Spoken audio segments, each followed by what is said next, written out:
Okay guys, all right, fifth out of the 5-part series of Nutrition Week here at The Hill.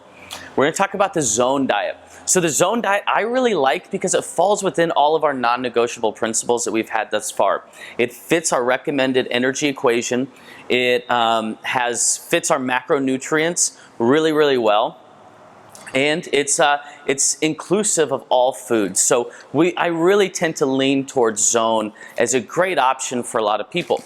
The pros, it is adjustable. So Zone is all broken down into blocks. So you're assigned based on your goal body composition and ideal lean body mass. You're assigned a number of blocks that you would consume throughout that day, broken down into your meals and snacks. And each one of those meals and snacks has a protein, a fat, and a carbohydrate in it. It's inclusive. Like you can eat bagels on Zone, and that's totally cool. And that will be a part of your carbohydrates. Another great thing about Zone is if you're like me and you are a volume eater, I love food and I love to eat a lot of it. Zone works really great for me because it rewards me with more volume for making better choices. But if I want to splurge, then I also have that freedom from within Zone. The con to Zone is it is very difficult to get started. So when Sabrina talked about MyPlate and when Sabrina talked about some of the macronutrients that we have available to us, this is a very scientific way to measure that. So there are very clear guidelines on what is permissible in Zone. So a block of protein is 7 grams of protein. A block of carbohydrates, I got these wrong. A block of carbohydrates is 9 grams of carbohydrates.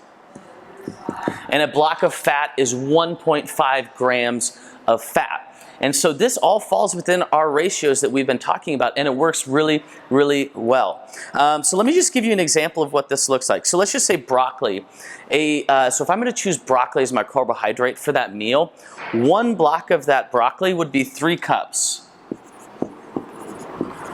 I got 3 cups of broccoli.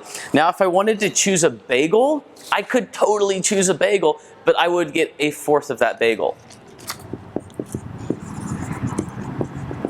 So what this does is that it rewards me for making good choices. So I would say if I personally were to give preference to Zone or myplate.gov, whereas myplate.gov you see a visual representation of it.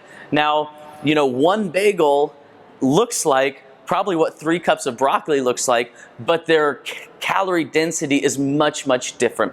So this is just a really scientific approach to those same principles that we've been talking about. You can have beer, you can have wine, you can have bagels, you can have donuts, you can have all of these fun things, but it actually helps you assign a block number to those things so that you are in fact getting in a reasonable calorie intake. Another thing that I really like about Zone, that if you're trying to gain lean body mass, you just bump up your blocks for that day. If you're trying to lose, you bump those down.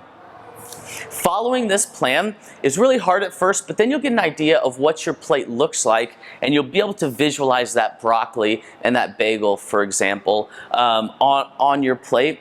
And following this, honestly, it's almost impossible to not see the results that you're after. So whatever your goal is, if you follow this as it's written, you will see the results, but do know going into it, you will be weighing and measuring everything that you do at first. You'll get the hang of it, but all in all, I would say this is a pretty effective diet plan that falls within all of the things that we've discussed so far. But again, if you have issues with the restriction and the measuring, and make sure that if you do choose this option, it's giving you a better relationship with your food instead of a more antagonistic relationship. I'm going to throw some links in the notes for this episode so that you guys can see and get an idea of where you might fall and some sample meal plans for this as well. Thanks.